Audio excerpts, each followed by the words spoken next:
Hey peeps! Hey, We just toured the Memphis Music Hall of Fame. So cool. If you want to know about your music roots, blues, rock, southern, this is the place. yeah, country, sharecroppers, front porch picking and grinning. Rockabilly, Yeah. one of my favorites.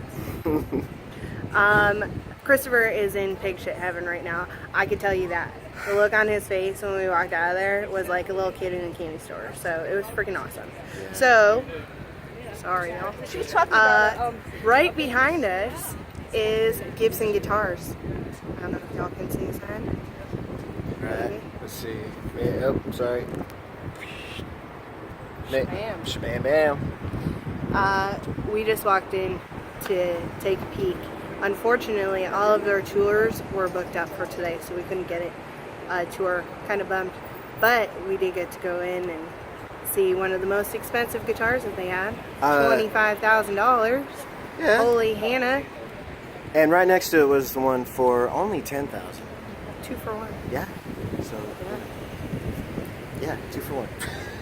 Shit. Okay, now I don't know if y'all can see this, but. excuse me, ma'am. And I'm homeless. I'm trying to get $7. Is that I'm sorry. To the mission. I'm sorry. Well, Picture didn't come up, unfortunately, but it was pretty badass to see some really wicked awesome guitars. So on this side of the street, ooh, as I fall off, there you go. Memphis Rock and Soul Museum. That's where we just were. Yeah, you know, we watched the video, and then talking about the roots of the music scene here in Memphis.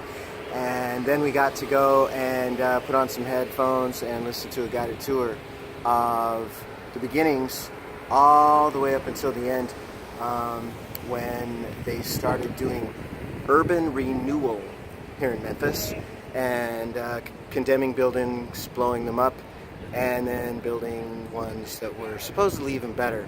At the end of that was the tale that unfortunately the goal was never reached. Yeah, that was in the 60s and early 70s, I believe. And now that's kind of created what music is today. So it was a great little history lesson. Love that. I love music and where it came from. So just another awesome experience to add to our adventure.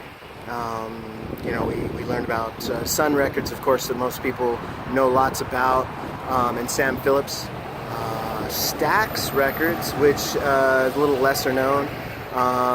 Also, Chess Records was mentioned. Now, of course, Chess was in Chicago, but that was talked about just a tiny bit. And then I believe there was another studio that Elvis recorded Suspicious Minds in. I believe it was called American. May want to Google that. Kyle, help us out, man. Because you're the Googler, brother. We appreciate it. Yeah. But it was a great story because they said that they went into the studio and they went through it like probably 3 or 4 times, one take, and that was the cut that they put on the album. Amazing. It's pretty amazing. It's a humbling experience for sure. For people who love music, and Christopher, who is a musician, I'm sure it's a major inspiration. So we're here just off of Beale Street in Memphis, Tennessee, checking in with y'all again, just kind of catching up, and don't want to forget anything that we've been seeing and experiencing. So you guys check back with us soon, all right? Because we'll be checking in with you. You know, and if you haven't seen the first 3 or 4 videos or however many we've made, go back.